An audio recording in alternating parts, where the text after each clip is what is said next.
আহার নিদ্রায় মগ্ন হয়ে থাকব কত আহার নিদ্রায় মগ্ন হয়ে থাকব কত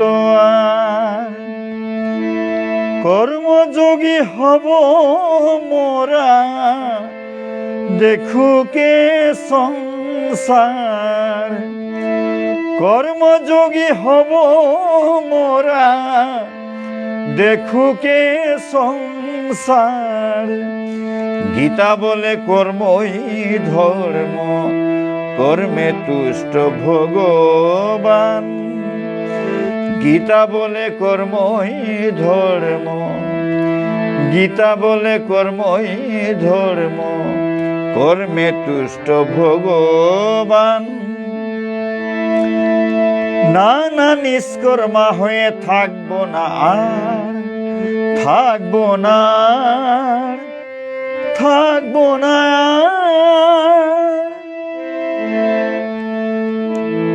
দুর্লভ মানব জনম আমরা সবাই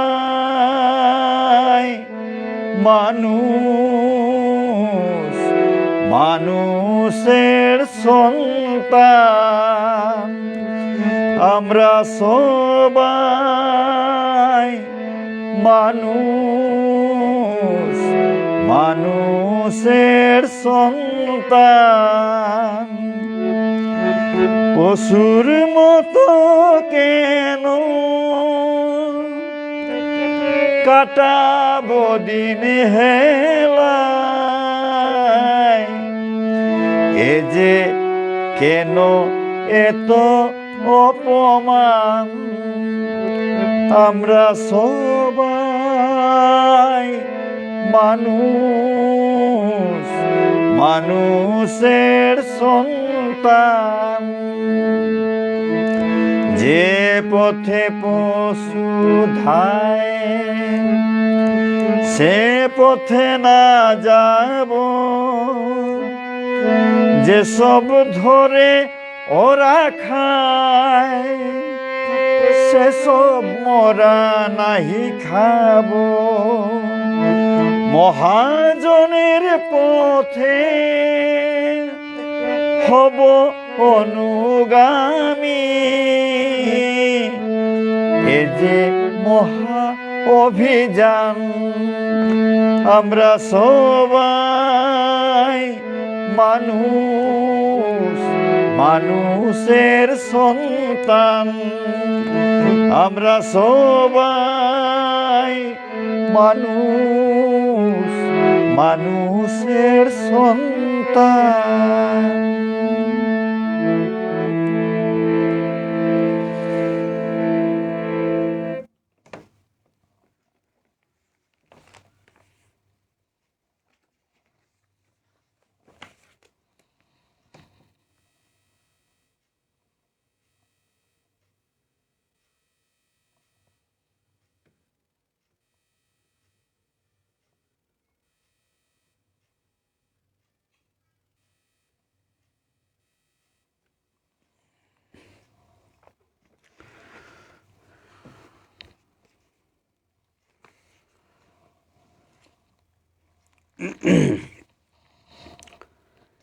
প্রিয় বিশ্ববাসী জনগণ,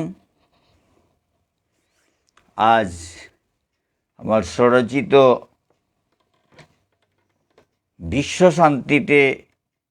বিশ্বশান্তি স্থাপনে কানে রসগোল্লা মন্ত্র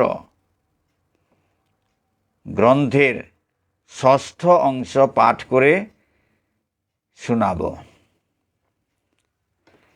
ষষ্ঠ অংশে রয়েছে বিশ্বমাতার ক্রোধ নিবারণে ঈশ্বর এক এবং অদ্বিতীয়।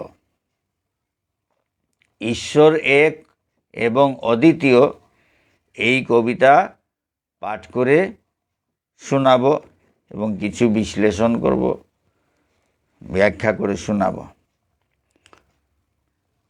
বিশ্বমাতার ক্রোধ নিবারণে ঈশ্বর এক এবং অদ্বিতীয়। কৃষ্ণ, বিষ্ণু, আল্লাহ, গড সব ঈশ্বরেরই নাম। যে যে নামেই ডাকো হবে পূর্ণ মনস্কাম। ঈশ্বর, বিষ্ণু, আল্লাহ এক, সব ঈশ্বরেরই নাম। যে যে নামেই ডাকো হবে পূর্ণ মনস্কাম। যে কোনো নাম ধরেই ভগবানকে ডাকলে ভগবান সেই ডাক শুনেন এবং মনস্কামনা পূর্ণ করেন। অনেক নাম, ভগবানের অনেক নাম হতে পারে, কিন্তু ভগবান একজন। যে যে নামেই, যে যে কোনো নাম নিয়ে ডাকলে ভগবান কিন্তু শুনতে পান। কারণ ডাকার উদ্দেশ্য কিন্তু ভগবানের কাছেই, ভগবানকে উদ্দেশ্য করেই ডাকা হচ্ছে। সুতরাং নাম যে কোনোটাই হোক না কেন, ভগবান এক, ভগবানই শুনতে পান। ভগবান একজন, তিনি শুনতে পান। কেউ কৃষ্ণ বলে ডাকে, কেউ বিষ্ণু বলে ডাকে, কেউ আল্লাহ বলে ডাকে, কেউ গড বলে ডাকে। এইরকম বিভিন্ন নাম ধরে বিভিন্ন জনে তাকে ডাকে, কিন্তু ডাক কিন্তু একজনই শুনছেন, এক ভগবানই শুনছেন। তাই বলা হচ্ছে কৃষ্ণ, বিষ্ণু, আল্লাহ, গড সব ঈশ্বরেরই নাম। যে যে নামেই ডাকো হবে পূর্ণ মনস্কাম। প্রেম, শান্তি, মৈত্রী নিয়ে সর্বধর্ম স্থিত। ব্যতিক্রম হলেই গুরু হবে কলঙ্কিত। যত সব এই জগতে ধর্ম আছে, সব ধর্ম কিন্তু প্রেম, শান্তি এবং মৈত্রী নিয়ে স্থিত হয়েছে। সব ধর্ম স্থিত, সর্বধর্ম স্থিত প্রেম, শান্তি, প্রেম, শান্তি, মৈত্রী নিয়ে সর্বধর্ম স্থিত। কোনো ধর্ম প্রেমের বিরোধিতা করে না, শান্তির বিরোধিতা করে না, মৈত্রীর বিরোধিতা করে না। সব ধর্মই চায় প্রেম, সবের মধ্যে যেন প্রেম ভালোবাসা থাকে। শান্তি, সব ধর্মই শান্তি চায়, কোনো ধর্ম অশান্তি চায় না।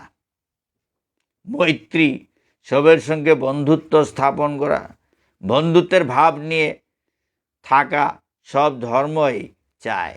কোনো ধর্মই শত্রুতা নিয়ে থাকতে চায় না, বন্ধুত্ব নিয়েই সবাই যেন থাকে, সেটা সব ধর্মই চায়। কারণ ধর্মশাস্ত্রগুলো হচ্ছে স্বয়ং ভগবানের অনুশাসন। ভগবানের কথাই সেই শাস্ত্রগুলোতে থাকে। সুতরাং ভগবান কোনো অশান্তি চায় না, হিংসা চায় না এবং শত্রুতা চায় না। সবের মধ্যে যেন সবাই যাতে মিলেমিশে থাকে, কারণ সব ভগবানের সন্তান। সুতরাং সবাই যাতে ভালো থাকে, তাই ভগবান তাই চান। এবং শাস্ত্র সৃষ্টি করেছেন এই সব সবাই যাতে জানতে পারে, তার অনুশাসন যাতে জানতে পারে, তার জন্য শাস্ত্রের সৃষ্টি হয়েছে। সেই শাস্ত্র যদি ঠিকমতো আমরা অনুসরণ করি, তাহলে জগতে প্রেম, মৈত্রী, শান্তি সব কিছু ঠিক থাকে, সুরক্ষিত থাকে। প্রেম, শান্তি, মৈত্রী নিয়ে সর্বধর্ম স্থিত। ব্যতিক্রম হলেই গুরু হবে কলঙ্কিত। গুরু সেই সব শাস্ত্র অনুযায়ী শিষ্যদের শিক্ষা দিচ্ছেন, সেই সব শাস্ত্র অনুসরণ করার জন্য শিষ্যদের নির্দেশ দিচ্ছেন। কিন্তু শাস্ত্র অনুসরণ না করে যদি অন্য পথে চলে, তাহলে ব্যতিক্রম হবে।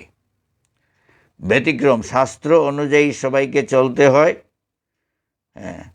সর্বধর্ম স্থিত, প্রেম, শান্তি, মৈত্রী নিয়ে সর্বধর্ম স্থিত। সব ধর্মের মধ্যে এই প্রেম, শান্তি, মৈত্রী আছে, এইগুলার সমর্থন আছে এবং এইগুলা নিয়েই সমস্ত জগৎ ঠিক মতে চলে। সুতরাং সেই সব ধর্মের মধ্যেই এই প্রেম, শান্তি, মৈত্রীর বাণী আছে। তো যদি প্রেম, শান্তি, মৈত্রীর বাণী যদি কোনো ধর্মে না থাকে, তাহলে সেটা হচ্ছে ব্যতিক্রম।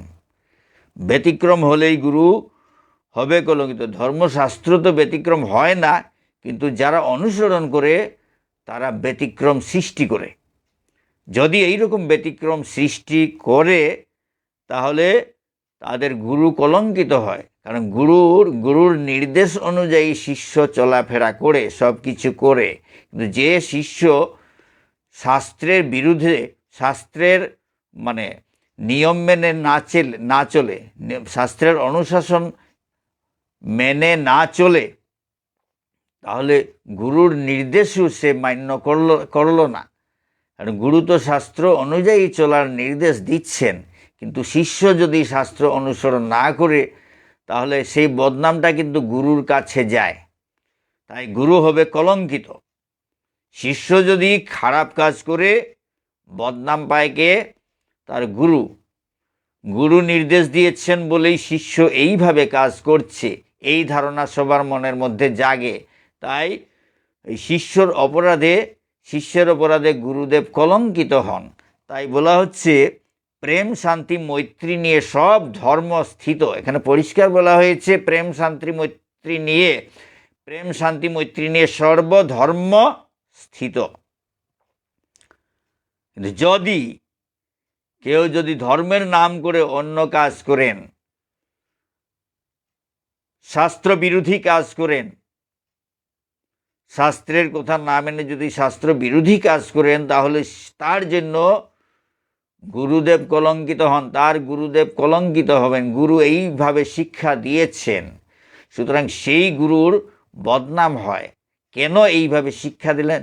জগতের অমঙ্গলের কাজ করছে, তার শিষ্য যদি জগতের অমঙ্গলের কাজ করে, শাস্ত্র বিরোধী কাজ করে, তাহলে গুরুদেব কলঙ্কিত হন, গুরুদেবের বদনাম হয়। সবাই বলে তার গুরু তাকে ঠিকমতো শিক্ষাদান করেননি, কুপথ দেখিয়েছেন, অসৎ পথ দেখিয়েছেন, এইভাবে গুরুদেবের নামে বদনাম হয়। তাই গুরুদেব কলঙ্কিত হন।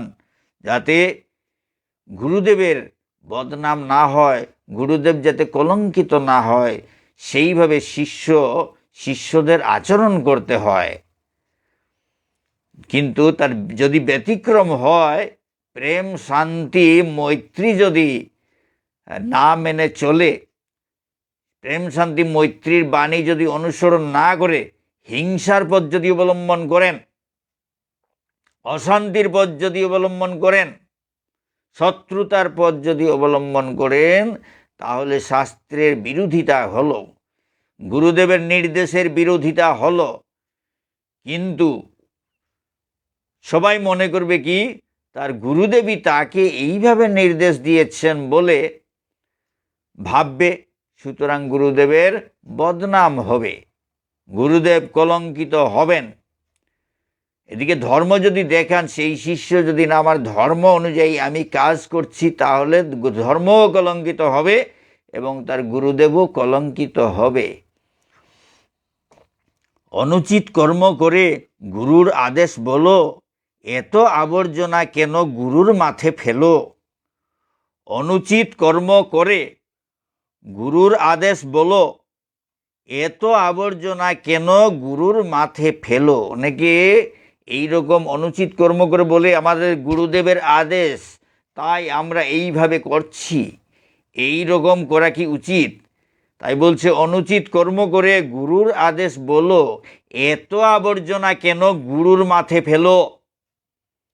নিজে অনুচিত কর্ম করে বলছো গুরুদেবের আদেশ, তাই বলছে, কবি বলছে এত আবর্জনা কেন গুরুর মাথে ফেলো। আবর্জনা গুরুদেবের মস্তকে ফেলা হচ্ছে, এইভাবে করছো কেন? নিজে অনুচিত কর্ম করে বলছো কি গুরুদেবের আদেশ, তাই আমি এই কর্ম করেছি, কিন্তু গুরুদেব এই রকম আদেশ প্রদান করেন না। গুরুদেব শাস্ত্র অনুযায়ী চলেন, শাস্ত্র জ্ঞান যার আছে তিনি গুরু হন। শাস্ত্র জ্ঞান যদি না থাকে তিনি গুরু হবার অধিকারী হন না। কিন্তু গুরু যখন হয়েছেন, নিশ্চয় তিনি শাস্ত্র জ্ঞান অর্জন করেছেন। শাস্ত্রের বিরোধিতা গুরুদেব কখনো করবেন না, শাস্ত্রের বিরুদ্ধে কখনো চলবেন না, কারণ গুরু ঈশ্বরের পরম ভক্ত, ঈশ্বরের অনুশাসন তিনি মানিয়া চলেন। সুতরাং তাকে এভাবে বদনাম করা উচিত নয়, তাকে এভাবে দায়ী করা উচিত নয়, নিজে অনুচিত কর্ম করে গুরুদেবের আদেশ বলা উচিত নয়। নিজে যদি কুকর্ম করি তাহলে বল না হয় সেটা আমি নিজে করেছি, আমার ইচ্ছা মতো। আমার গুরুদেব কিন্তু এইভাবে অনুচিত কর্ম করার নির্দেশ কখনো দেন না, এইভাবে বলতে হবে। কিন্তু এটা না বলে যদি বলে না আমার গুরুদেব আমাকে বলেছেন তাই আমি এই কুকর্ম করেছি, অনুচিত কর্ম করেছি, এইভাবে যদি বলা হয় তাহলে গুরুদেবের বদনাম হলো। নিজে দোষ করে গুরুদেব কখনো অনুচিত কথা বলেন না, কিন্তু তাকে যদি বলে আমার গুরুর আদেশে আমি অনুচিত কর্ম করছি, এইভাবে যদি বলা হয় তাহলে গুরুদেবের বদনাম করা হলো। গুরুদেব তখন কলঙ্কিত হন। অনুচিত কর্ম করে গুরুর আদেশ বলো, এত আবর্জনা কেন গুরুর মাথে ফেলো। প্রেমের বার্তা নিয়ে গুরু আসে ঘরে ঘরে, প্রেমের গান গেয়েই শুধু তুষ্ট করো তারে। প্রেমের বার্তা নিয়ে গুরু আসে ঘরে ঘরে, প্রেমের গান গেয়েই শুধু তুষ্ট করো তারে।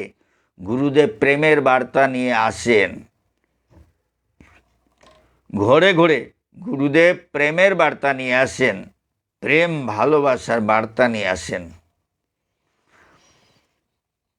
প্রেমের গান গেয়েই শুধু তুষ্ট করো তাকে তুষ্ট করতে হয় প্রেমের গান। প্রেমের গান নিয়ে গেয়েই, প্রেমের গান গেয়ে তাকে তুষ্ট করতে হয়। তাকে এই হিংসা, অশান্তি, শত্রুতা এইসব নিয়ে গুরুদেবকে সন্তুষ্ট করা সম্ভব নয়। গুরুদেবকে সন্তুষ্ট করতে হলে প্রেমের গান, শান্তির বাণী, মৈত্রী এইসব নিয়ে গুরুদেবকে সন্তুষ্ট করা যায়, কিন্তু হিংসা নিয়ে গুরুদেবকে সন্তুষ্ট করা যায় না। কারণ গুরুদেব কাহাকেও হিংসা করেন না। গুরুদেব ঈশ্বরের পরম ভক্ত। ঈশ্বরের ভক্তরা কাকেও হিংসা করে না। সবার ভালো যাতে হয় তার জন্য তারা ধর্ম প্রচার করেন, শিষ্য তৈরি করেন যাতে শিষ্যের মঙ্গল হয়।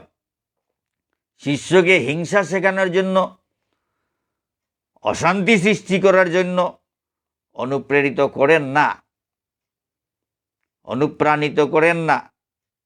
গুরুদেব শিষ্যকে সৎ পথ প্রদর্শন করেন, প্রেমের বাণী শুনান, শান্তির বাণী শুনান, মৈত্রীর বাণী শুনান। গুরুদেব হচ্ছেন প্রেমিক, সবাইকে ভালোবাসেন। জগতের সবাইকে গুরুদেব ভালোবাসেন, কারণ ঈশ্বরের ভক্ত, সব ঈশ্বরের সৃষ্টি। সুতরাং গুরুদেব ঈশ্বরের পরম ভক্ত গতিকেই তিনি সবাইকে ভালোবাসেন, কারণ সব ঈশ্বরের সৃষ্টি, সব ঈশ্বরের সন্তান। সুতরাং তাকে তুষ্ট করতে হলে প্রেমের গান গেয়ে তুষ্ট করতে হয়। প্রেমের গান, শান্তির গান, মৈত্রীর গান এইসব নিয়ে তাকে তুষ্ট করতে হয়। হিংসার কথা শোনালে গুরুদেব কখনো সন্তুষ্ট হবেন না। অশান্তির কথা শোনালে গুরুদেব কখনো সন্তুষ্ট হবেন না। শত্রুতার কথা শোনালে কখনো গুরুদেব সন্তুষ্ট হন না, কারণ গুরুদেব কারো শত্রু করেন না। তিনি ভগবানের প্রিয় ভক্ত। সুতরাং তিনি কারো হিংসা করেন না, কারণ সবাই ভগবানের সন্তান। সুতরাং হিংসার প্রশ্নই উঠে না। কাউকে যদি হিংসা করে তাহলে ভগবানের প্রতি তার শ্রদ্ধা কলঙ্কিত হবে। তাই গুরুদেব কখনো কাউকে হিংসা করেন না, হিংসার কোনো উপদেশ গুরুদেব দেন না। সুতরাং বলা হচ্ছে কি, প্রেমের বার্তা নিয়ে গুরু আসে ঘরে ঘরে, প্রেমের গান গেয়েই শুধু তুষ্ট করো তারে। প্রেমের গান গেয়েই তাকে তুষ্ট করো বলছে। জীব হাজার লক্ষ কোটি, জীব হাজার লক্ষ কোটি, ঈশ্বর একজন।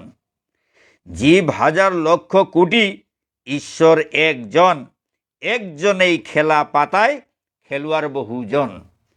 একজনেই খেলা পাতায় খেলোয়াড় বহুজন। জীব হাজার হাজার লক্ষ লক্ষ কোটি কোটি থাকতে পারে, কিন্তু ভগবান ঈশ্বর কিন্তু একজন। একজনে এইসব খেলা পাতিয়েছেন। পুতুল খেলার মতো খেলা পাতিয়েছেন। খেলোয়াড় অনেক খেলোয়াড় হয়, হ্যাঁ,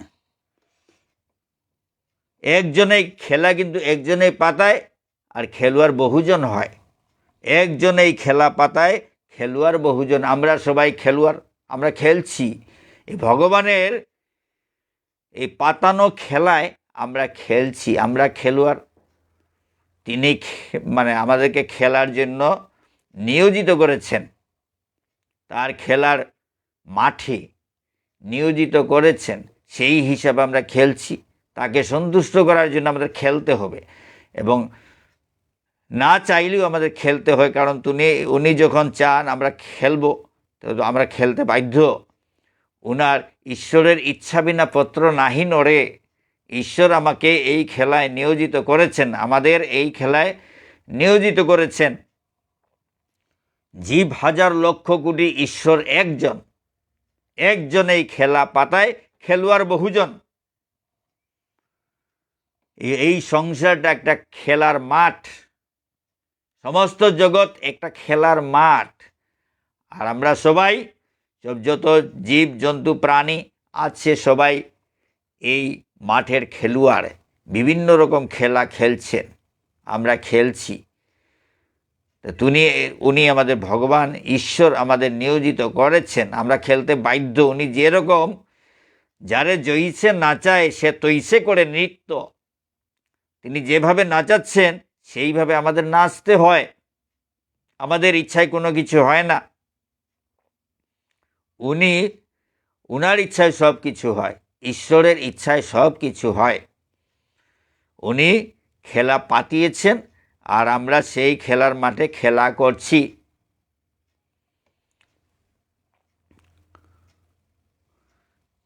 আমাদের বিদ্রোহী কবি নজরুল ইসলাম বলেছেন, প্রলয় সৃষ্টি তব পুতুল খেলা। প্রলয় সৃষ্টি তব পুতুল খেলা।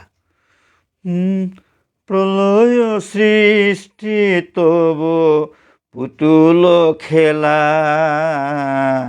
নিরজনে প্রভু নিরজনে। নিরজনে প্রভু নিরজনে, খেলিছ এ বিশ্ব লয়ে। বিরাট শিশু আন মনে খেলিছ। এইভাবে বিদ্রোহী কবি নজরুল ইসলাম কত সুন্দর গান লিখেছেন। প্রলয় সৃষ্টি তব পুতুল খেলা। সুতরাং আমরা সব সেই পুতুল খেলার পুতুল হচ্ছি আমরা, এবং উনি সৃষ্টি করেছেন, খেলা সৃষ্টি করেছেন, আমাদের মতো পুতুলগুলো সৃষ্টি করেছেন। সুতরাং আমাদের তার কথা অনুযায়ী চলতে হয়। শাস্ত্রের মাধ্যমে ঈশ্বরের কথা আসে। তো প্রলয় সৃষ্টি তব পুতুল খেলা। আচ্ছা, ঈশ্বর এক, জীব হাজার লক্ষ কোটি, ঈশ্বর একজন।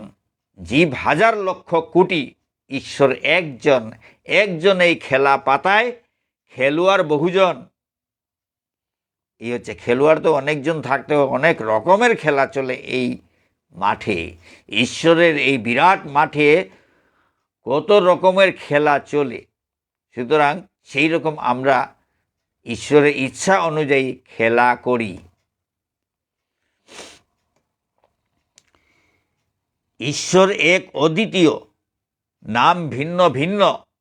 ঈশ্বর এক অদ্বিতীয়, নাম ভিন্ন ভিন্ন। ঈশ্বর দুজন হতে পারে না, অদ্বিতীয়। আরও একজন ঈশ্বর হওয়া সম্ভব নয়, একজন। একজনের এই মাঠ, এই কোটি কোটি ব্রহ্মাণ্ড, শুধু এই জগৎ নহে, অনন্ত কোটি ব্রহ্মাণ্ড রয়েছে, কিন্তু ঈশ্বর একজন। ঈশ্বর একজন, তিনিই সব কিছু করছেন, দুজন হতে পারেন না। তাই বলা হচ্ছে ঈশ্বর এক অদ্বিতীয়। এই ঈশ্বর এক অদ্বিতীয় সব ধর্মগ্রন্থেই আছে, এটা নূতন কথা নয়। সব ধর্মই সব ধর্মের মূল কথা হচ্ছে ঈশ্বর এক এবং অদ্বিতীয়। কোনো ধর্ম এই কথার বিরুদ্ধে চলে না। ঈশ্বর একজন, সবাই মানে। তাই সৃষ্টি সব একরকম, মানুষ কীরকম একরকম, সব মানুষ একরকম তাদের আকৃতি। তো ঈশ্বরের একজন, যদি একজন ভগবান গতিকেই সব মানুষ একরকম হয়েছে, সব গরু একরকম হয়েছে। আমরা একটা গরু দেখলে বলতে পারি এটা গরু, একটা মহিষ দেখলে বলতে পারি এটা তো মহিষ। একটা গরুকে কেউ মহিষ বলে না। হ্যাঁ, সব একরকম। এই দুটা চোখ থাকে, দুটা কান থাকে। হ্যাঁ, গরু মহিষের এক একটা লেজ থাকে। একটা গরুর, ধরুন একটা গরুর একটা লেজ থাকে। হ্যাঁ, 4টা পা থাকে। এইরকম, এইগুলো গরু। গরুর শিং ছোটো ছোটো, আর মহিষের শিং বড় বড়। এই তফাৎ। হ্যাঁ, মহিষগুলো কালো রঙের থাকে। হ্যাঁ, কোনো কোনো মহিষ আবার লাল রঙ হয়। এই হচ্ছে গরু অনেক রঙের হয়, চিত্রা রঙের। এক গরুতে অনেক রং থাকতে পারে, এইরকমও হয়। আর এক রঙেরও হয়। তো এরকম। কিন্তু গরু দেখলেই আমরা বলতে পারি এটা গরু। গরুকে আমরা মহিষ বলতে পারি না, মহিষকেও গরু বলা যায় না। কারণ এক ভগবান সৃষ্টি করেছেন, সুতরাং তার হাতের ছাপ লেগে আছে। তার সৃষ্টি কীরকম আমরা জানতে পারি। এইরকম একজন ভগবান। কোনো মানুষের 2টা চোখের পরিবর্তে 3টা চোখ থাকে না। কারণ 3টা চোখ থাকে তাহলে আমরা বলবো না এটা অন্য কোনো ভগবানের বোধহয় সৃষ্টি, এইরকম বলতে পারি। কিন্তু ভগবান একজন, একজনের হাত লাগেছে, সুতরাং সব এক হয়ে যাচ্ছে। যাই হোক, ঈশ্বরের অদ্বিতীয় নাম ভিন্ন ভিন্ন, অনেক নাম, অনেক নাম। অনেকে অনেক নাম ধরে ভগবানকে স্মরণ করে, ভগবানের সেবা করে, আরাধনা করে। এই তত্ত্বের শুদ্ধ জ্ঞানে কৃষ্ণ সুপ্রসন্ন। ঈশ্বরের অদ্বিতীয় নাম ভিন্ন ভিন্ন, এই তত্ত্বের শুদ্ধ জ্ঞানে কৃষ্ণ সুপ্রসন্ন। বলছে কি, এই যে ঈশ্বর এক অদ্বিতীয়, এই যে তত্ত্বটা জানতে হবে, শুদ্ধ জ্ঞান গ্রহণ করতে হবে। ঈশ্বর একজন, আর দ্বিতীয় কোনো ঈশ্বর হতে পারে না, এই তত্ত্ব ভালোভাবে জানতে হবে। নাম ভিন্ন ভিন্ন হলেও কিন্তু ঈশ্বর একজন, ভগবান একজন, অন্য কোনো দ্বিতীয় ভগবান নাই। এই তত্ত্ব ভালোভাবে যদি আমরা জানি, তাহলে ভগবান অত্যন্ত প্রসন্ন হন। এই তত্ত্বের শুদ্ধ জ্ঞানে কৃষ্ণ সুপ্রসন্ন, পরমেশ্বর ভগবান সন্তুষ্ট হন। এই তত্ত্ব যদি জেনে আমরা চলাফেরা করি, ঈশ্বর এক অদ্বিতীয়, তাহলে তো কোনো ভেদাভেদ থাকে না, শান্তি থাকে। একজন ঈশ্বর, যদি একজন ভগবানকেই যদি আমরা সবাই মানিয়া চলি, হ্যাঁ, নাম যে কোনো নামেই হোক না কেন, ভগবান তো একজন। সেই তত্ত্ব যদি আমরা ভালোভাবে জেনে তাকে সন্তুষ্ট করার জন্য আমরা কাজ করি, তাহলে আমাদের মধ্যে হিংসা টিংসা থাকে না। কারণ গন্তব্যস্থল যখন একটাই, এক ঘরেই তো সবার থাকতে হবে, একজনের কাছেই যেতে হবে, একজনকে আমরা আরাধনা করছি। সুতরাং আমাদের মধ্যে একটা সুন্দর সম্পর্ক দেখা যায়। কারণ সবাই ওই ঈশ্বরের সন্তান, ওই ঈশ্বরের কাছে আমাদের যাওয়া। একটা স্টেশন, এক জায়গাতে যেতে হবে। সুতরাং আমাদের রাস্তা ভিন্ন ভিন্ন হতে পারে, কিন্তু সেখানে গিয়ে সবাই আমরা মিলিত হব। সেখানে কিন্তু কোনো ভেদাভেদ, কোনো শত্রুতা, কোনো হিংসা সেখানে থাকতেই পারে না। সেখানে থাকতেই পারে না, কারণ সেখানে সবাই মিলতে হবে, সবাইকে মিলতে হবে। কারণ ভগবানের কুলে যখন গিয়ে বসবো, তখন আমরা সব সন্তান, সেখানে তো সবাই মিলিত হব। সুতরাং সেই জ্ঞান যদি আমাদের থাকে, তাহলে আমাদের মধ্যে হিংসা থাকার কথা নয়। শত্রুতা থাকার কথা নয়, আমরা মিলিয়া মিশিয়া থাকা, এটাই হচ্ছে সব ধর্মের মূল কথা। ঈশ্বর এক অদ্বিতীয়, সব ধর্মের মূল কথা, এবং সবাই মিলেমিশে আনন্দে চলাফেরা যাতে করি, সব ধর্ম সেই নির্দেশ দিয়েছে।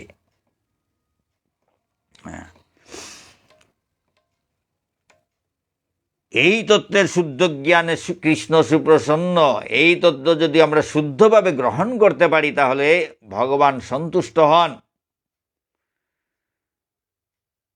কারণ আমরা যখন এই তত্ত্ব শুদ্ধভাবে গ্রহণ করব, তখন আমরা জানতে পারব সবার মধ্যে আমাদের সুসম্পর্ক থাকা উচিত, সেটা আমরা জানতে পারবো। কারণ এক জায়গাতে যখন যাব, যেখানে হিংসা নেই, শত্রুতা নেই,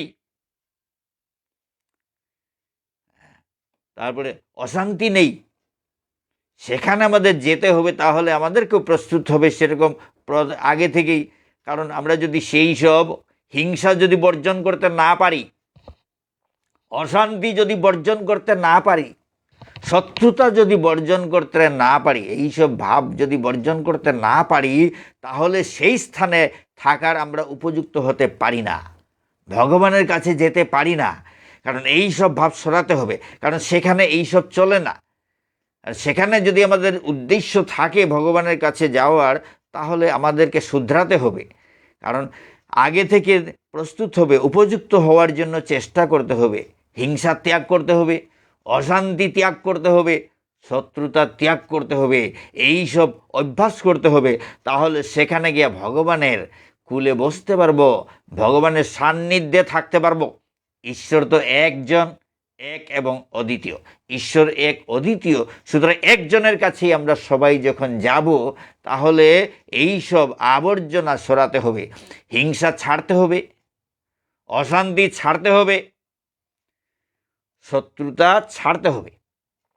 এইসব ছেড়ে প্রেমকে গ্রহণ করতে হবে, শান্তিকে গ্রহণ করতে হবে এবং মৈত্রীকে গ্রহণ করতে হবে। প্রেম, শান্তি, মৈত্রী, এই তিনটা মহৎ গুণ অর্জন করতে হবে। তাহলে ভগবান আমাদের সাগ্রহে স্বাগতম জানাবেন, কুলে করে নেবেন। আর আমরা যদি এইসব নিয়ে নড়াচড়া করে থাকি, তাহলে ভগবানের কাছে যাওয়া আমাদের পক্ষে সম্ভব হবে না।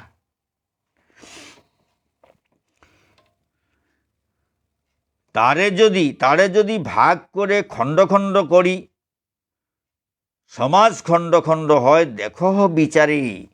তখন একজন ভগবান, তাকে যদি বিভিন্ন নাম অনুযায়ী ভাগ করে নেই, খণ্ড খণ্ড যদি করতে পারি বা করি, ঈশ্বর একজন না, আমরা একজন ঈশ্বর মানি না, আমাদের ঈশ্বর আলাদা বলে আমাদের একটা টুকরা নিয়ে গেলাম, ঈশ্বরের টুকরা, তাকে যদি খণ্ড খণ্ড করি, সমাজ খণ্ড খণ্ড হয়, দেখো বিচারি। তাহলে এই যে সমাজটা খণ্ড খণ্ড হয়ে যাবে। কারণ ঈশ্বর যদি খণ্ড খণ্ড হয়, তাহলে এক খণ্ডের এক সমাজ, আরেক খণ্ডের আরেক সমাজ, এইভাবে খণ্ড খণ্ড হয়ে যাবে। মানব সমাজ খণ্ড খণ্ড হয়, দেখো বিচারে, মানব সমাজটা খণ্ড খণ্ড হয়ে যাবে। ঈশ্বর যদি অনেকজন হয়, তাহলে অনেকটা সমাজের সৃষ্টি হবে। কিন্তু ঈশ্বর একজন, ঈশ্বর এক অদ্বিতীয়। তারে যদি ভাগ করে খণ্ড খণ্ড করি, সমাজ খণ্ড খণ্ড হয়, দেখো বিচারি, সমাজটা খণ্ড খণ্ড হয়ে যাবে, ঐক্য থাকবে না, হিংসায় পরিপূর্ণ হবে, মারামারি কাটাকাটি সবসময় হবে। হ্যাঁ, কিন্তু আমরা যদি সেই তত্ত্ব, ঈশ্বর এক অদ্বিতীয় তত্ত্ব শুদ্ধভাবে যদি জানতে পারি, তাহলে সমাজ খণ্ড খণ্ড হয় না। ঈশ্বর যদি এক হয়, তাহলে সমাজ খণ্ড খণ্ড কখনো হবে না। কারণ আমাদের গন্তব্যস্থল একটাই, আমরা এক ভগবানকেই ভালোবাসি, এক ভগবানকেই শ্রদ্ধা করি, এক ভগবানের ভজনা করি। সুতরাং আমাদের মধ্যে একটা ঐক্য থাকবে। যে কোনো রাস্তায় যাই না কেন, এক জায়গাতে আমরা মিলিত হব। সেখানে যখন আমরা শান্তিতে থাকব, হিংসা সব বর্জন করতে আমাদের হবেই। শত্রুতা বর্জন করতে হবেই। সুতরাং এখন থেকে সেইগুলা বর্জন করলে তো আরও ভালো। এখন থেকে যদি আমরা বর্জন করতে পারি তাহলে এখানেই তো ঈশ্বর চলাফেরা করবেন। কারণ আমরা যদি এইসব ভাব যদি বর্জন করি তাহলে ঈশ্বর আমাদের সঙ্গেই চলাফেরা করবেন, এটা ঈশ্বরের ধাম হয়ে যাবে। যাই হোক, তা না হলেও আমরা সেখানে যখন যাব তখন সেখানে তো এইসব ভাব অর্জন করতে হবে। প্রেম, শান্তি, মৈত্রী সব কিছু আমাদের থাকতে হবে। আর এইগুলো যদি আমরা এখন অর্জন করতে না পারি তাহলে সেখানে যাওয়া আমাদের অনেক দেরি হবে। সেই সব ভাব পরিত্যাগ না করা পর্যন্ত আমরা সেখানে যেতে পারবো না। কারণ সেখানে যেতে হলে সেখানের উপযুক্ত হতে হবে। প্রেম, শান্তি, মৈত্রী থাকতে হবে। হিংসা পরিত্যাগ করতে হবে। হিংসা যদি থাকে তাহলে ভগবানের কাছে থাকা সম্ভব হবে না। কারণ সেখানে হিংসা চলে না, শত্রুতা চলে না, অশান্তি চলে না। সুতরাং আমাদেরকে সেইভাবে প্রস্তুত হতে হবে। সুতরাং এই হিংসা, অশান্তি এবং শত্রুতা বর্জন করতে হবে। আমরা এক ভগবানের সন্তান, সেই ভগবানের কাছে আমাদের যেতে হবে, সেই ভগবানের কুলে উঠতে হবে। এখানে আমরা পৃথক পৃথক হয়ে থাকি, কিন্তু ভগবানের কাছে পৃথক পৃথক হওয়ার কোনো প্রশ্নই ওঠে না। সেখানে ভগবানের কুলে আমাদের স্থান হবে, ভগবানের চরণে আমাদের স্থান হবে। সুতরাং সেইভাবে আমাদের প্রস্তুত হতে হবে। হাজার নাম ঈশ্বরের তাতে দোষ নাই। হাজার নাম ঈশ্বরের তাতে দোষ নাই। হাজার নাম নিয়ে মোরা তার মহিমা গাই। হাজার নাম নিয়ে মোরা তার মহিমা গাই। ঈশ্বরের হাজার নাম থাকলে তাতে দোষ থাকার কথা না, তাতে কোনো দোষ নাই। সেই সব হাজার নাম নিয়ে আমাদের আরও সুবিধা, তার মহিমা কীর্তন করতে সুবিধা হয়। এক নাম নিয়ে সেরকম সুবিধা হয় না। হাজার হাজার নাম নিয়ে ভগবানের মহিমা কীর্তন করা হয়, গান রচনা করা যায়, কবিতা রচনা করা যায়। কত প্রতিশব্দ থাকতে হয় ভগবানের নামের প্রতিশব্দ। এইসব হাজার নাম ভগবানের নামের প্রতিশব্দ।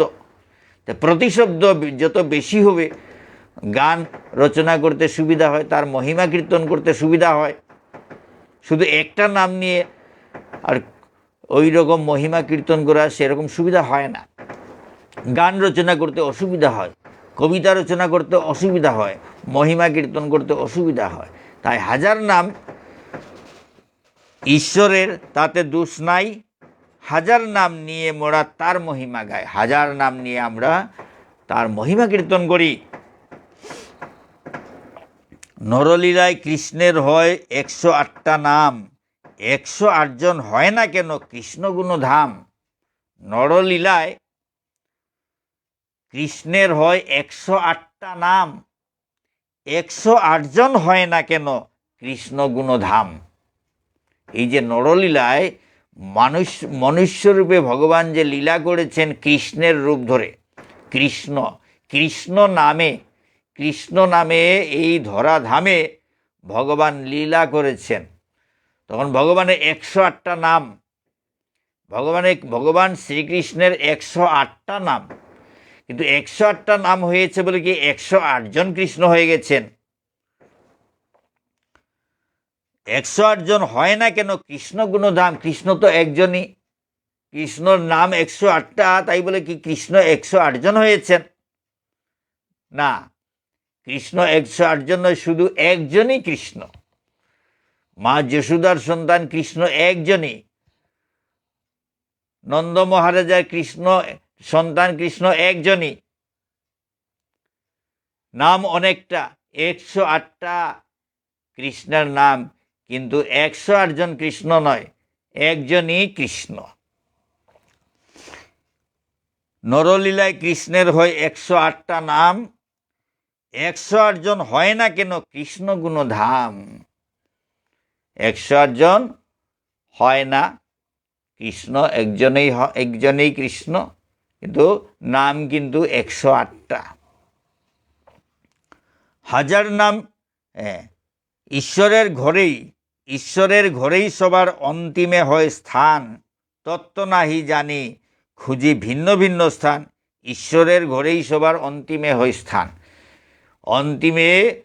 অন্তিমকালে এই জগতে কত জন্ম জন্মান্তর ঘুরতে হয়, কিন্তু সবের শেষে একজন ঈশ্বরের ঘরেই আমাদের স্থান হয়। ঈশ্বর তো একজন, সুতরাং একজন ঈশ্বরের ঘরেই আমাদের স্থান হয়। হ্যাঁ, ঈশ্বরের ঘরেই সবার অন্তিমে হয় স্থান। সবার অন্তিমে কিন্তু ঈশ্বরের ঘরেই স্থান হয়। ঈশ্বরে কিন্তু একজন, ঈশ্বরের ঘরেই সবার অন্তিমে সবার ঈশ্বরের ঘরেই ঠাঁই হয়, স্থান হয়। তত্ত্ব না, এইসব তত্ত্ব আমরা জানি না, তাই আমরা ভিন্ন ভিন্ন স্থান খোঁজাখুঁজি করি, ভিন্ন ভিন্ন স্থান খোঁজাখুঁজি করি। আমরা তত্ত্ব জানি না, কারণ সবার স্থান কিন্তু একটাই, সবার গন্তব্যস্থল একটাই, ঈশ্বরের কাছে যাওয়া, এবং ঈশ্বর একজন। সুতরাং একটা স্থানেই সবাইকে যেতে হবে, একজন ঈশ্বরের কাছেই যেতে হবে। রাস্তা ভিন্ন ভিন্ন হতে পারে, ধর্ম ভিন্ন ভিন্ন হতে পারে, কিন্তু ঈশ্বর একজন, একজনের কাছে আমাদের সবাইকে যেতে হবে। ঈশ্বরের ঘরেই সবার অন্তিমে হয় স্থান, তত্ত্ব নাহি জানি। এই সব তত্ত্ব আমরা জানি না বলেই আমরা ভিন্ন ভিন্ন স্থানের খোঁজ করি, ভিন্ন ভিন্ন ঈশ্বর বলে মনে করি। ভিন্ন ভিন্ন ঈশ্বর যদি হয় তাহলে শান্তি কোথায় থাকবে? সব খণ্ড খণ্ড হয়ে যাবে।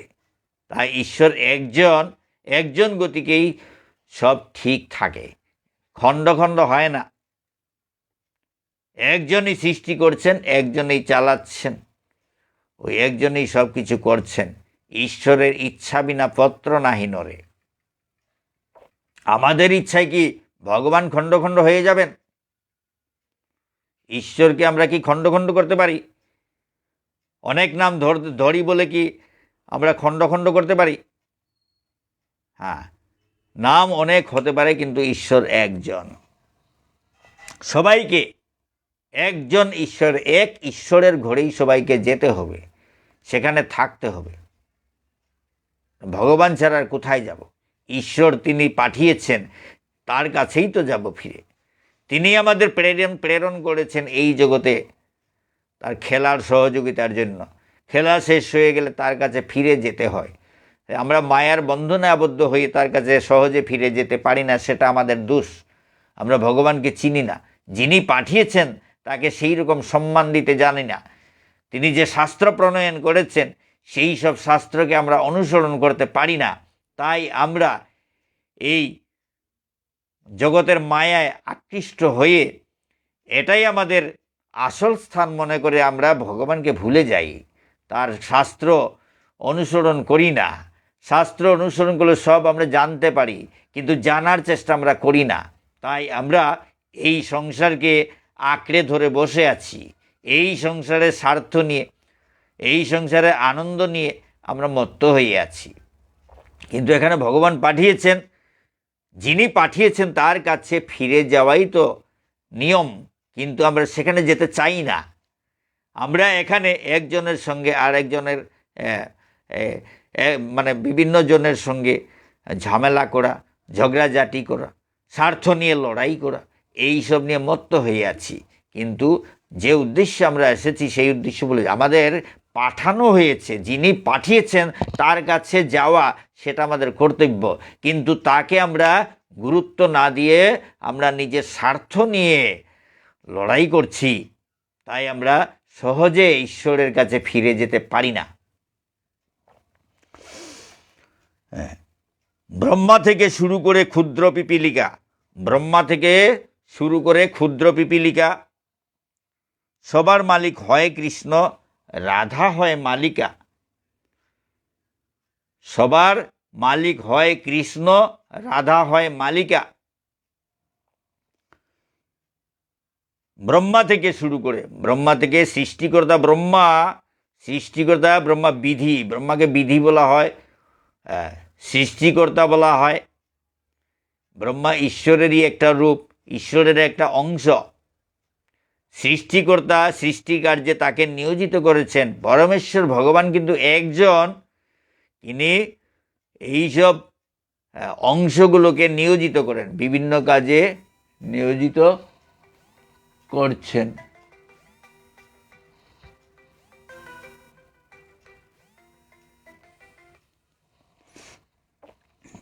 নিয়োজিত করছেন।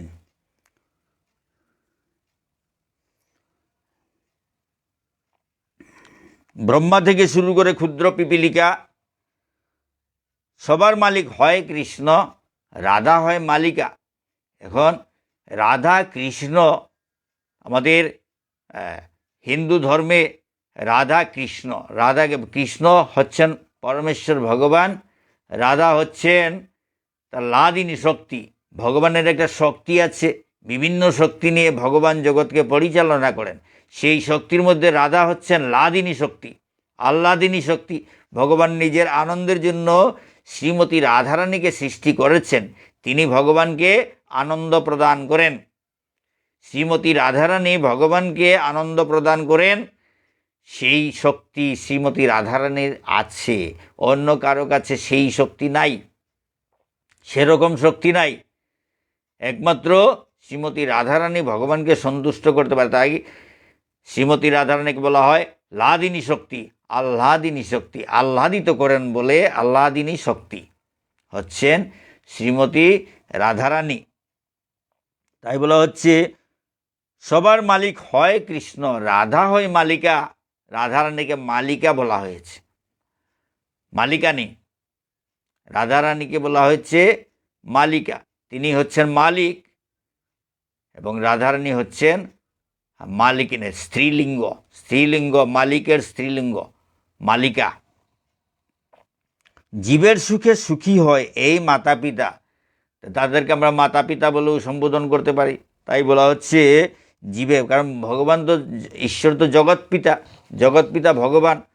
সুতরাং মাতা একজন আছেন, লাদিনী শক্তি শ্রীমতী রাধারানী যখন আছেন। সবার ধর্ম সমান নেই, সবার ধর্মে এই সব ব্যাখ্যা নেই।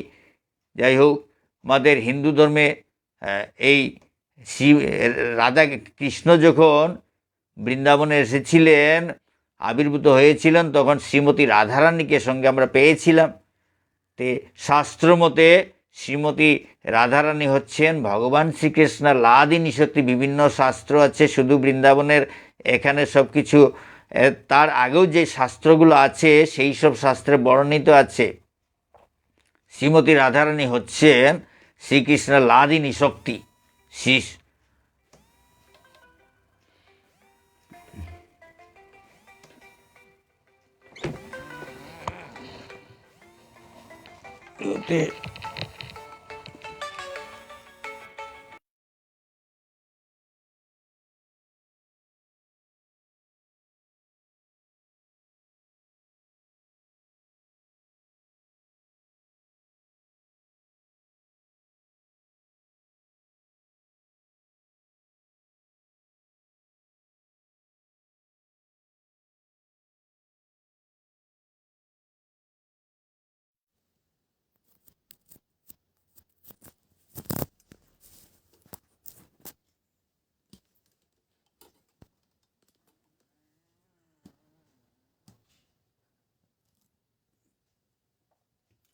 শ্রীমতী রাধারানী হচ্ছেন লাদিনী শক্তি।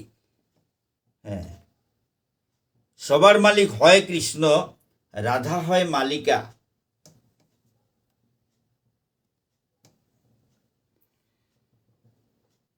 জীবের সুখে সুখী হয় এই মাতা পিতা, জীবের সুখে সুখী হয় এই মাতা পিতা। তো জীব যখন সুখে থাকে, তাহলে এই মাতা পিতা অত্যন্ত আনন্দিত হন। কারণ মাতা পিতা যখন তারা আনন্দিত হন, সন্তান যদি সুখে থাকে তাহলে মাতা পিতা আনন্দিত হন। সেই জন্য আমরা সবাই যদি আনন্দে থাকি, তাহলে এই মাতা পিতা আনন্দিত হন, অর্থাৎ পরমেশ্বর ভগবান আনন্দিত হন। জীবের সুখে সুখী হয় এই মাতা পিতা, প্রেমের মূর্ত প্রতীক নাহি থাকে যথা তথা। তারা হচ্ছেন প্রেমের মূর্ত প্রতীক, প্রেমের মূর্ত প্রতীক নাহি থাকে যথা, যেখানে সেখানে থাকেন না, প্রেমেই তাদের আনা যায় জানে গুরুবর্গ। যেখানে প্রেম থাকে সেখানে ভগবান আসেন। ভগবান যেখানে সেখানে থাকেন না, কারণ তিনি প্রেমের মূর্ত প্রতীক। ভগবান প্রেমের মূর্ত প্রতীক, তিনি যেখানে সেখানে থাকেন না, যেখানে সেখানে যান না। প্রেমেই তাদের জানে গুরুবর্গ। তাদের প্রেম নিয়ে তাদেরকে আনতে হয়, সেই তত্ত্ব গুরুরা জানতে পারেন, যারা গুরু ধর্ম গুরুরা জানতে পারেন। প্রেমেই তাদের আনা যায় জানে গুরুবর্গ। গুরু কৃপা লব্ধ হলেই পৃথ্বী হয় স্বর্গ। সেই রকম গুরুদেবের কৃপা লাভ হলে এই পৃথিবীটা স্বর্গ হয়ে যায়। সেই গুরুদেবের কৃপা কিভাবে লাভ করা যায়? তাদেরকে ঠিক মতো যদি আমরা অনুসরণ করতে পারি, তাহলে গুরু কৃপা লাভ করতে পারি। গুরু কৃপা লব্ধ হলেই পৃথ্বী হয় স্বর্গ। পৃথিবীটা স্বর্গ হয়ে যায় আমরা যদি গুরুদেবের কৃপা লাভ করতে পারি। কিন্তু গুরুদেব কি জানেন? প্রেমেই তাদের আনা যায় ভগবানকে। প্রেমেই তাদের আনা যায়। এই যে ভগবান মাতা পিতা, রাধা কৃষ্ণ মাতা পিতা, বা ভগবান পরমেশ্বর, ভগবান পরম পিতা, তাকে কিভাবে আনা যায়? প্রেমেই তাদের আনা যায় বলা হচ্ছে। প্রেমেই তাদের আনা যায় জানে গুরুবর্গ। গুরুরা জানেন কিভাবে ভগবানকে আনতে হয়। গুরুরা শাস্ত্র যেরকম জানেন সেরকম ভগবানকে জানেন। ভগবানকে প্রেম নিয়ে আনতে হয়। প্রেম ছাড়া ভগবানকে আনা যায় না। প্রেমেই তাদের আনা যায় জানে গুরুবর্গ। গুরু কৃপা লব্ধ হলেই পৃথ্বী হয় স্বর্গ। এই রকম গুরু যারা শুধু প্রেম নিয়ে থাকে, প্রেম নিয়ে ভগবানকে আহ্বান করে, সেই গুরুদেবের শিষ্য হতে গেলে নিজেকে প্রেমিক হতে হবে। প্রেমিক না হলে গুরু কৃপা পাওয়া অসম্ভব, গুরু কৃপা লাভ করা অসম্ভব। আর গুরু কৃপা যদি কেউ লাভ করে, সবাই যদি আমরা গুরু কৃপা লাভ করি, তাহলে পৃথিবীটা স্বর্গ হয়ে যাবে। তাই বলছে গুরু কৃপা লব্ধ হলেই পৃথ্বী হয় স্বর্গ। পৃথিবীটা স্বর্গ হয়ে যাবে আমরা যদি গুরু কৃপা লাভ করি। গুরু কি চান? প্রেম। প্রেম নিয়ে ভগবানকে আহ্বান করেন গুরু। সেই গুরুদেবকে সহযোগিতা করার জন্য আমাদের সবাইকে প্রেম নিয়ে থাকতে হয়। আমরা যদি হিংসা নিয়ে থাকি, তাহলে আমাদের দোষে গুরুদেব কলঙ্কিত হবেন, গুরুদেবের অধঃপতন হবে। সুতরাং ভগবানকে আহ্বান করবেন কিভাবে? আমরা সহযোগিতা করা কি এইরকম করব? হিংসা নিয়ে সহযোগিতা করব? গুরুদেবকে সন্তুষ্ট করতে হলে প্রেম নিয়ে, প্রেম মৈত্রী, প্রেম শান্তি মৈত্রী, এইসব নিয়ে গুরুদেবকে সন্তুষ্ট করা যায়। এবং এইসব নিয়ে গুরুদেব ভগবানকে সন্তুষ্ট করেন। প্রেমেই তাদের আনা যায় জানে গুরুবর্গ। গুরু কৃপা লব্ধ হলেই পৃথ্বী হয় স্বর্গ। সেই রকম আমরা যদি সেই গুরুদেবকে সন্তুষ্ট করতে পারি, গুরুদেবের কৃপা লাভ করতে যদি পারি, তাহলে পৃথিবীটা স্বর্গ হয়ে যায়। পৃথিবীটা স্বর্গ হয়ে যায়, কারণ ভগবান এসে পড়বে। প্রেম যেখানে থাকে সেখানে ভগবানের অবস্থিতি। প্রেম যেখানে থাকে না সেখানে ভগবান থাকেন না। গুরুদেব সেটা জানেন। প্রেমেই তাদের আনা যায় জানে গুরুবর্গ।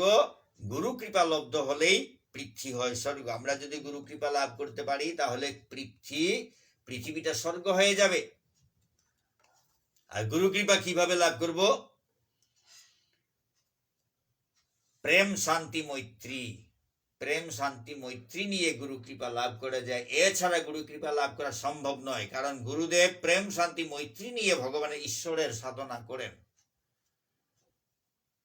এবং তাকে সন্তুষ্ট করতে হলে আমাদেরকেও সেই প্রেম শান্তি মৈত্রী নিয়ে চলাফেরা করতে হয়।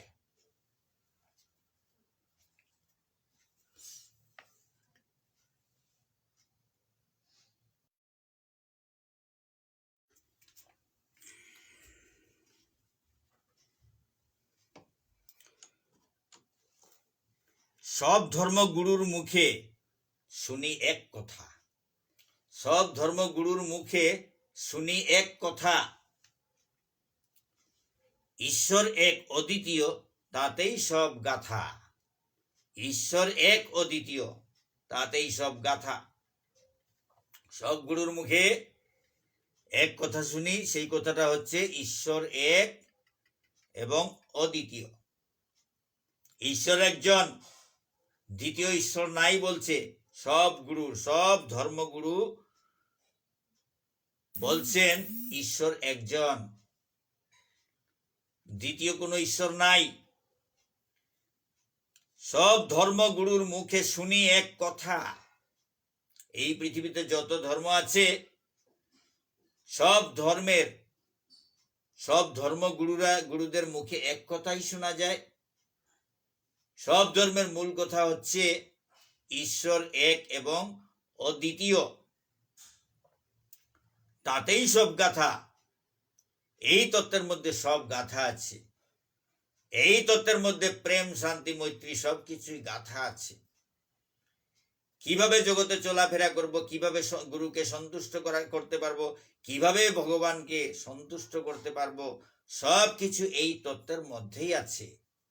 আমরা যখন এই ঈশ্বর এক অদ্বিতীয় ভালোভাবে জানবো, তখন হিংসাও চলে যাবে, অশান্তি চলে যাবে, শত্রুতা চলে যাবে। কারণ সবাই একজন পিতার সন্তান, একজন পিতার সন্তান। এক ঘর থেকেই আমরা এসেছি, সেই ঘরেই আমাদেরকে ফিরে যেতে হবে। এক ঈশ্বরের কাছ থেকে আমরা এসেছি, সেই ঈশ্বরের কাছে আমাদের ফিরে যেতে হবে। সুতরাং এখানে এসে সেই কথা ভুলে গিয়ে আমরা বিভিন্ন স্বার্থ নিয়ে, ঝগড়াঝাটি নিয়ে সময় নষ্ট করা আমাদের উচিত নয়। তাতে আমাদের বন্ধন হয়, আমরা কর্মে ফেঁসে যাই, ঈশ্বরের কাছে ফিরে যেতে পারি না। কারণ আমরা কুকর্মের জালে আটকে থাকি, ভগবানকে ভুলে যাই। এখানে স্বার্থ নিয়ে আমরা মত্ত হয়ে থাকি, এটাকে ধরে রাখি, ছাড়তে চাই না। উনি পাঠিয়েছেন এখানে থাকার জন্য নয়, উনার দেওয়া দায়িত্ব কর্তব্য পালন করে ফিরে যাওয়ার জন্য পাঠিয়েছেন।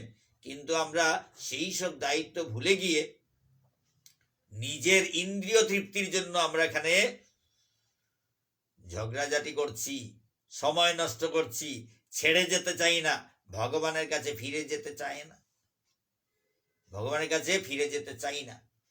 মন যদি ভগবানের কাছ থেকে ফিরে যেতে চায় তাহলেই তো আমরা যেতে পারি, কিন্তু মন তো আমাদের এখানে আটকে থাকে। ভাব ভক্তি যদি ঠিক থাকে, ভাব ভক্তি যদি ভগবানের দিকে অগ্রসর হয়, তাহলে আমরা আমাদের এই শরীরটা তো আমাদের আসল রূপ নয়। শরীরটা অনিত্য, অনিত্য দেহ। ক্ষিতিয়প্তেশ মরুদ্বোম, ক্ষিতিয়প্তেশ মরুদ্বোম, এই যে মাটি, জল, আগুন, বাতাস এবং আকাশ, এই পঞ্চভূত নিয়ে সৃষ্ট হয়েছে এই শরীর। কিন্তু ভেতরে যে আত্মা রয়েছে সেটা কিন্তু পঞ্চভূতের নয়, সেটা ঈশ্বরের, পরমেশ্বর ভগবানের অংশ। কিন্তু এখানে এসে সঙ্গদোষে তার আসল পরিচয় ভুলে যায়। সে যে ঈশ্বরের অংশ সেটা ভুলে যায়। ঈশ্বর তো পরমেশ্বর ভগবান সেরকম সর্বশক্তিমান, কিন্তু এই যে জীবাত্মা সেটা তো সর্বশক্তিমান নয়। সর্বশক্তিমান নয়, সেটা প্রভাব এখানে এই প্রকৃতির জড়া প্রকৃতির মায়ার বন্ধনে আবদ্ধ হয়ে যায়। কারণ তার সেই শক্তি নাই এখান থেকে ছুটে যাওয়া। কারণ এখানে আসার পরে সে এই মায়ার কবলে পড়ে এখানে ঘুরতে থাকে, এখানে স্বার্থ নিয়ে স্বার্থে ডুব দেয়, স্বার্থে বিমোহিত হয়ে ভগবানকে ভুলে যায়। সেই রকম শক্তিও নেই ভগবানের কাছে ফিরে যাওয়ার। সে যদি না ভুলে যদি ভগবানকে স্মরণ করতে পারে তাহলে ভগবানের কাছে ফিরে যেতে পারবে। কিন্তু সেই ভগবানের কাছে ফিরে যাওয়ার ইচ্ছাটা তার মনের মধ্যে জাগে না। কারণ এখানের ধন দৌলত, টাকা পয়সা, সম্পত্তি, এইসবের লোভ সামলাতে না পেরে এইসব আঁকড়ে ধরে বসে থাকেন না। এখন ভগবানের কাছে আমি যাব না, এত সব সম্পত্তি রেখে কিভাবে এইসব ছেড়ে কেন যাব, এই হচ্ছে ব্যাপার। এর জন্য তাকে আর ভগবানের কাছে ফিরে সহজে যেতে যাওয়া তার পক্ষে সম্ভব হয় না। কারণ এখানে সম্পত্তির লোভ, এখানের ইন্দ্রিয় তৃপ্তির লোভ, এইসব লোভের জন্য আকৃষ্ট হয়ে, এইসব লোভের প্রতি আকৃষ্ট হয়ে এখানে বসে থাকে। ভগবানের কাছে তার ফিরে যাওয়া বিলম্ব হয়। সব ধর্মগুরুর মুখে শুনি একটা কথাই শুনি সব ধর্মগুরুর মুখে, সেটা হচ্ছে ঈশ্বর এক অদ্বিতীয়। সেটা যদি আমরা জানি, তাহলে আমাদের মধ্যে এত কলহ কেন, এত অশান্তি কেন? সব এক জায়গাতে আমরা যাব, এক ঈশ্বরের কাছেই যাব। সুতরাং হিংসা টিংসা সব কিছু ছেড়ে প্রেম, শান্তি এবং মৈত্রী এইসব অর্জন করার চেষ্টা করতে হয়, তাহলে ভগবানের দিকে আমরা অগ্রসর হতে পারবো। আর এইসব ধরে রেখে প্রেম, শান্তি, মৈত্রী এইসব না ধরে রেখে এইসব ছেড়ে দিয়ে হিংসা, অশান্তি এবং শত্রুতা এইসব ধরে ভগবানের কাছে কি অগ্রসর হওয়া যায়? ভগবানের দিকে কি অগ্রসর হওয়া যায়? অসম্ভব। কারণ হিংসা যখন মনের মধ্যে আসে, সেই হিংসাকে চরিতার্থ করার জন্য, সেই হিংসা অনুযায়ী কাজ করার জন্য মন ব্যগ্র হয়ে থাকে। যে অশান্তি চায়, সে অশান্তি কিভাবে সৃষ্টি করছে সেই নিয়ে এত ব্যস্ত, তার পক্ষে ভগবানের দিকে অগ্রসর হওয়া সম্ভব হয় না। আর যে শত্রুতা নিয়ে মত্ত, সে সেই শত্রুতা রেখে ভগবানের দিকে অগ্রসর হতে পারবে না। সুতরাং ভগবানের কাছে যেতে হলে এই সব ত্যাগ করতেই হবে। এই গুরু বাক্য তবে মানে কতজনে? এই যে ঈশ্বর এক অদ্বিতীয়, এটা হচ্ছে গুরু বাক্য। সবাইকে গুরুদেব নির্দেশ দিচ্ছেন, জ্ঞান দিচ্ছেন, ঈশ্বর এক অদ্বিতীয়। এই গুরু বাক্য ভবে মানে কতজনে? এই গুরু বাক্য ভবে মানে কতজনে? এই পৃথিবীতে এই গুরু বাক্য কতজনে মানে? ঈশ্বরের সম্মুখে বসে হানে তার সন্তানে, ঈশ্বরের সম্মুখে বসে ঈশ্বরের সন্তানকেই আঘাত করছে। সবাই ঈশ্বরের সন্তান। ঈশ্বর যদি একজন হয়, তাহলে কেন ওই ঈশ্বরের সন্তানকে ঈশ্বরের সম্মুখে, ঈশ্বর তো সবসময় সম্মুখেই থাকে, আমরা চোখে না দেখলেও ঈশ্বর কিন্তু সব কিছু দেখেন, তে ভগবানের সম্মুখেই ভগবানের সন্তানকে আঘাত করছে, হত্যা করছে। এই গুরু বাক্য ভবে মানে কতজনে মানে? এই ঈশ্বরের সম্মুখে বসেই তার সন্তানকে আঘাত করছে, হত্যা করছে। মুখে মালিক মালিক বলে, মুখে তো সবাই মালিক মালিক বলে, সব কিছুর মালিক হচ্ছেন ভগবান, সব কিছুর মালিক হচ্ছেন এইরকম মালিক মালিক বলছেন। মুখে মালিক মালিক বলে কাজে কাপালিক। কাজে কিন্তু কাপালিকরা কি করে? দেবতাকে সন্তুষ্ট করার জন্য জীব হত্যা করে, এমনকি মানুষ পর্যন্ত বলি দেয়। এই হচ্ছে কাপালি। এদিকে ভগবানের সন্তান বলছে সবার মালিক ভগবান, আর ওই ভগবানের সন্তানকেই আবার ভগবানকে সন্তুষ্ট করার জন্য ওই ভগবানের সন্তানকেই আবার বলি দিচ্ছে। তাই বলা হচ্ছে মুখে মালিক মালিক বলে কাজে কাপালিক, তাদের ধর্ম দেখে গুরু বলে হায় রে মালিক। এই যে এরা মুখে মালিক মালিক বলছে আর কাজে কাপালি, সেই মালিকের সন্তান, সেই মালিকের সন্তানকেই হত্যা করে সেই মালিককে সন্তুষ্ট করার চেষ্টা করছে। এই তাদের কর্ম দেখে গুরু বলে হায় রে মালিক। দিলাম কিতা লয় কিতা, অজভূতের দল, আমি কি শিক্ষা দিলাম আর এটা কি কাজ করছে? গুরু অবাক হয়ে গেছেন। হ্যাঁ, মালিক মালিক বলছে, অথচ সেই মালিকের সন্তানকে বলি দিয়ে সেই মালিককে সন্তুষ্ট করার চেষ্টা করছে।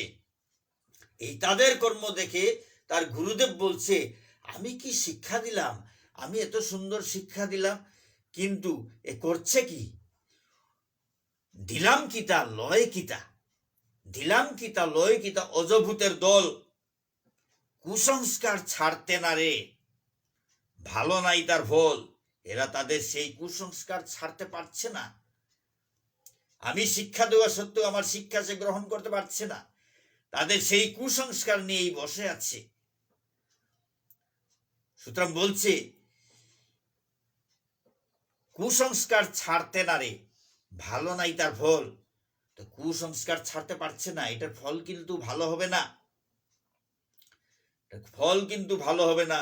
এই ফল, এই কর্মের জন্য তাকে ভোগ করতে হবে, ফল ভালো হবে না। সেই ভালো হবে না, সেটা গুরুদেবের উপর পর্যন্ত যাবে, গুরুদেবেরও ক্ষতি হবে। কারণ শিষ্য যদি কুপথে চলে তাহলে গুরুদেবের অধঃপতন হয়। তাই বলছে দিলাম কিতা লয় কিতা অজভূতের দল, কুসংস্কার ছাড়তে না রে, ভালো নাই তার ফল।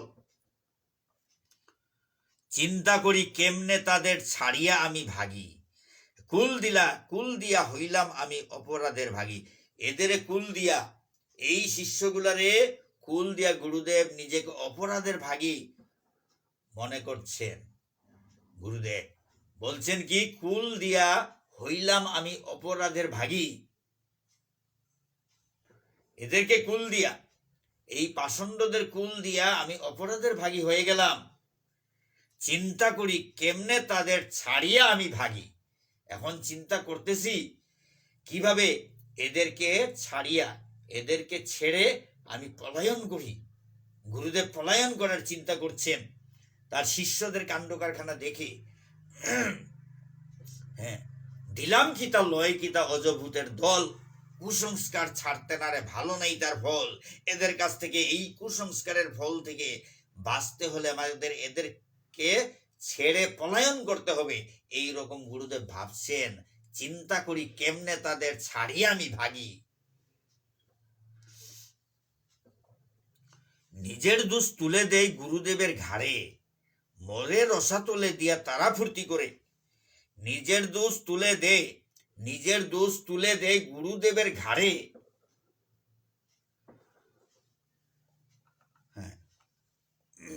মরে রসাতলে দিয়া তারা ফুর্তি করে। হ্যাঁ, নিজে দোষ করব, আর গুরুদেবে কইছেন, গুরুদেব বলেছেন, গুরুদেব আদেশ দিয়েছেন তাই আমি করছি, আমাকে অপরাধী বানাচ্ছে। গুরু বলছেন, গুরু ভাবছেন, হ্যাঁ, নিজের দোষ তুলে দেয়, নিজে দোষ করে, আর সেই নিজের দোষটা তুলে দেয় গুরুদেবের ঘাড়ে। গুরুদেবের ঘাড়ে তুলে দিচ্ছে, মানে গুরুদেব আদেশ দিয়েছেন বলেই আমরা এই কাজ করছি বলে কাজগুলো করে যাচ্ছে, সুতরাং আমাকে অপরাধীর ভাগী বানাচ্ছে। তাদের কর্ম দেখে গুরু বলে, হায় রে মালিক, দিলাম কিতা লয় কিতা অজভূতের দল, কুসংস্কার ছাড়তে না রে, ভালো নাই তার ফল। আমি কি দিলাম, আর এরা কি গ্রহণ করলো? এই অজভূতের দল কিছু বুঝতে পারলো না। আমি যে কত বড় জ্ঞানের কথা দিয়েছি, জ্ঞানের উপদেশ দিয়েছি, প্রেমের উপদেশ দিয়েছি, এরা কিছুই বুঝতে পারলো না।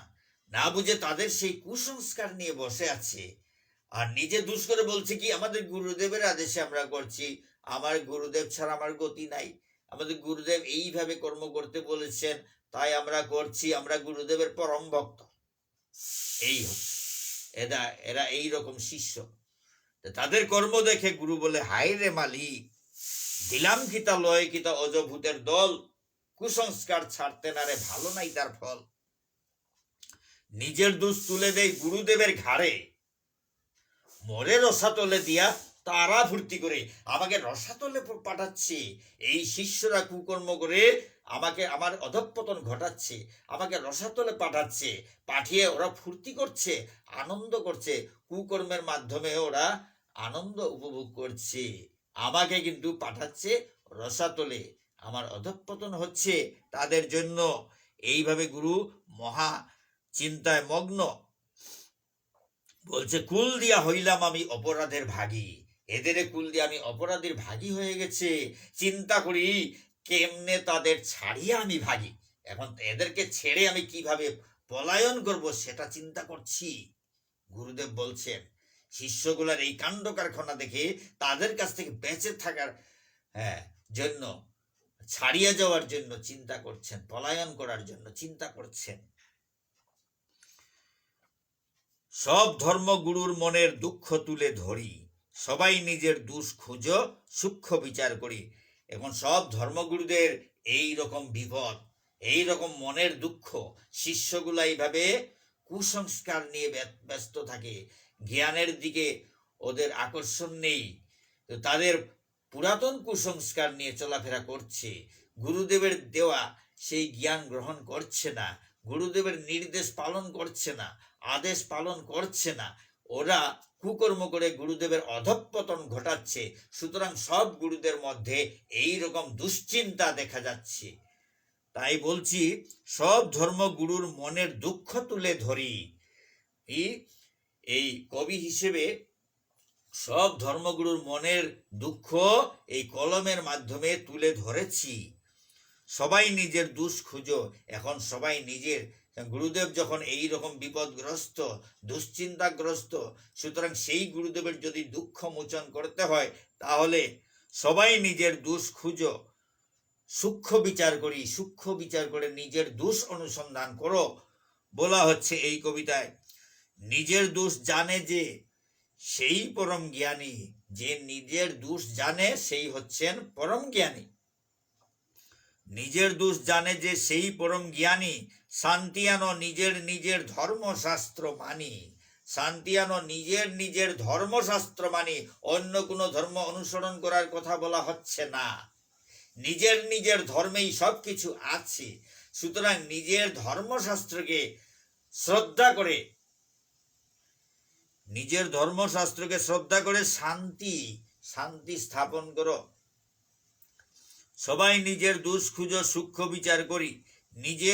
নিজের দোষ জানে যে সেই পরম জ্ঞানী, নিজের দোষ জানে যে সেই পরম জ্ঞানী। শান্তি আনো নিজের নিজের ধর্মশাস্ত্র মানি। নিজের নিজের ধর্মশাস্ত্রকে শ্রদ্ধা করে সেটা অনুসরণ করে জগতে শান্তি আনয়ন করো। এক অদ্বিতীয় তত্ত্ব অবগত হলে, এক অদ্বিতীয় তত্ত্ব অবগত হলে জগতের অমঙ্গল যায় অস্তাচলে।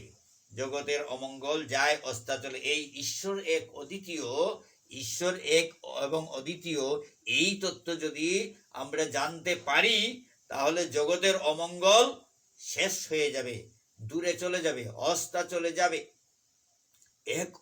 এক অদ্বিতীয় তত্ত্ব অবগত হলে জগতের অমঙ্গল যাবে অস্তাচলে। জাগিয়া ঘুমায় যে তারে জাগায় কে, জানিয়া জানে না যে তারে জানায় কে। জাগিয়া ঘুমায় যে তারে সহজে জাগানো যায় না, কারণ সে তো জেগেই আছে, ঘুমের অভিনয় করছে, সুতরাং তাকে জাগানো সম্ভব হবে না। যে ঘুমায় তারে জাগানো যায়, সহজে জাগানো যায়, কিন্তু যে জাগিয়া ঘুমায়, জাগিয়া রয়েছে, ঘুমের অভিনয় করছে, তাকে তো জাগানো সম্ভব হয় না। তাই বলা হচ্ছে জাগিয়া ঘুমায় যে তাকে জাগায় কে, আর জানিয়া জানে না যে তাকে জানায় কে। যে জানে অথচ না জানার ভান করে, যে জানে অথচ না জানার ভান করে, তাকে হাজার হাজার চেষ্টা করলেও তাকে কোনো কিছু জানানো যাবে না। কারণ সে জানেই, জেনে শুনেই না জানার ভান করে যে তাকে কোনো কিছু বুঝিয়ে বোঝানো যায় না, জানিয়ে জানানো যায় না। তাই বলা হচ্ছে জাগিয়া ঘুমায় যে তাকে জানায় কে, জানিয়া জানে না যে তাকে জানায় কে। জাগিয়া ঘুমায় যে তাকে জাগায় কে, জানিয়া জানে না যে তাকে জানায় কে।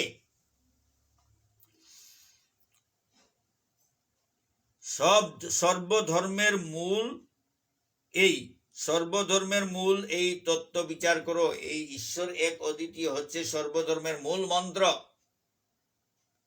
সর্বধর্মের মূল এই তত্ত্ব বিচার করো, এই তত্ত্ব বিচার করো। ভুল ব্যাখ্যা করে কেন সৃষ্টি ধ্বংস করো? আর এই ঈশ্বরের অদ্বিতীয় তত্ত্বের ভুল ব্যাখ্যা করিও না। ভুল ব্যাখ্যা করে কেন সৃষ্টি ধ্বংস করো? সৃষ্টি ধ্বংস করছো কেন? ভুল ব্যাখ্যা করছো কেন? ভুল ব্যাখ্যা হচ্ছে গতিকে পৃথক পৃথক হয়ে যাচ্ছি, সমাজ খণ্ড খণ্ড হচ্ছে। কিন্তু আসল তত্ত্ব যদি আমরা গ্রহণ করি, ঠিকভাবে গ্রহণ করি, তাহলে সমাজ খণ্ড খণ্ড কখনো হবে না। সর্বধর্মের মূল এই তত্ত্ব বিচার করো। ভুল ব্যাখ্যা করে কেন সৃষ্টি ধ্বংস করো? যথাসাধ্য প্রলয়ের কারণ তুলে ধরি, সৃষ্টি রক্ষা করো সবাই এই মিনতি করি। যথাসাধ্য এই প্রলয়ের, এই যে ঈশ্বর এক অদ্বিতীয় তত্ত্বকে ঠিকভাবে গ্রহণ না করার জন্য যে প্রলয়ের সৃষ্টি হচ্ছে, সেই প্রলয়ের যথাসাধ্য প্রলয়ের কারণ তুলে ধরি। কারণ তুলে ধরছি। কারণ প্রলয় কেন হচ্ছে? আমরা ঈশ্বর এক অদ্বিতীয় তত্ত্বকে আমরা গ্রহণ করতে পারছি না মনে প্রাণে। ঈশ্বর এক অদ্বিতীয় তত্ত্বকে আমরা মনে প্রাণে গ্রহণ করতে পারছি না, ভুল ব্যাখ্যা করা হচ্ছে। সুতরাং ভুলভাবে গ্রহণ করছি, তাই প্রলয়ের সৃষ্টি হচ্ছে, হিংসা বেড়ে যাচ্ছে, বন্ধুত্ব নষ্ট হচ্ছে, শান্তি নষ্ট হচ্ছে। সুতরাং সেই রকম প্রলয়ের কারণ যথাসাধ্য তুলে ধরেছি। এই এক তত্ত্বের মাধ্যমে, এই তত্ত্ব একটা বিরাট তত্ত্ব, ঈশ্বর এক অদ্বিতীয়, এই তত্ত্বের ব্যাখ্যা হয়েছে। এই বিশ্বশান্তি গ্রন্থে আরো অনেক তত্ত্ব আসবে, কিন্তু এই তত্ত্ব একটা মূল তত্ত্ব। সব ধর্মের মূল মন্ত্র ঈশ্বরের এক অদ্বিতীয়। সুতরাং সেটাকে ভুল ব্যাখ্যা করে, ভুলভাবে গ্রহণ করে যে প্রলয়ের সৃষ্টি করা হচ্ছে, তার কারণ যথাসাধ্য তুলে ধরার চেষ্টা করেছি। সৃষ্টি রক্ষা করো সবাই এই মিনতি করি। যথাসাধ্য প্রলয়ের কারণ তুলে ধরি, সৃষ্টি রক্ষা করো সবাই এই মিনতি করি। এই রকম সৃষ্টি রক্ষা করার জন্য সবার চরণে আমি মিনতি করছি, প্রার্থনা করছি, অনুরোধ করছি। যথাসাধ্য প্রলয়ের কারণ তুলে ধরছি। সুতরাং সেই কারণটা তুলে ধরেছি সবাই যাতে জানতে পারে। এই কারণ জানার পরে হয়তো ঈশ্বরের অদ্বিতীয় তত্ত্ব আমরা ঠিক মতো অনুসরণ করতে পারবো। তাই কারণগুলো আগে ধরতে পেরেছি। কারণ যদি ধরা না যায় তাহলে রোগ নিরাময় সম্ভব নয়। রোগের কারণ যদি আমরা ধরতে না পারি তাহলে রোগকে ভালো করা অসম্ভব। এবং অশান্তির কারণ যদি আমরা জানতে না পারি তাহলে অশান্তি দূর করা অসম্ভব। এই জগতে প্রলয়ের সৃষ্টি হচ্ছে, সেটা কারণ যদি আমরা জানতে না পারি তাহলে এই প্রলয়কে আটকানো অসম্ভব। তাই কারণ তুলে ধরলাম। কারণ তুলে জানার পরে সেই প্রলয়কে আমরা দূরীভূত করতে পারবো, অশান্তি দূরীভূত করতে পারবো, এই আশা নিয়েই এই কবিতা রচনা করেছি। শুধু বিশ্ববাসী জনগণ, প্রিয় বিশ্ববাসী জনগণ, আমার হয়তো অনেক ভুল ত্রুটি থাকতে পারে, নিজ গুণে শুদ্ধ করে গ্রহণ করবেন। আজকের পাঠ এখানে শেষ হলো। ঈশ্বর এক অদ্বিতীয় কবিতা আলোচনা এবং ব্যাখ্যার মাধ্যমে এখানে শেষ করি। জয় বিশ্ববাসী জনগণ। ওম শান্তি, ওম শান্তি, ওম শান্তি।